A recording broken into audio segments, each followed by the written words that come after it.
توفي. احنا مش قادرين نحدد بالظبط مين مع حرم الرئيس، ولكن بنعتقد ان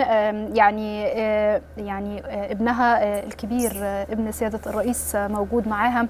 واحنا كنا لسه بنتكلم استاذ باسل على فكرة ان هتبدأ بحرم الرئيس ثم ننتقل لاولاد الرئيس في مشاهد مختلفة. ربما يتكرر المشهد لنجدهم في اختراق كامل في العمل السياسي المصري. يعني الخطوات يعني واضحه والرمزيه واضحه، وانا قلت لحضرتك عشان انا دايما احنا مجتمع مصري محافظ، وبطبيعه الاخوان المسلمين هم ايضا محافظين. مش عايز اتكلم على حرم الرئيس كتير، لكن هذا الوضع يجب ان يصحح.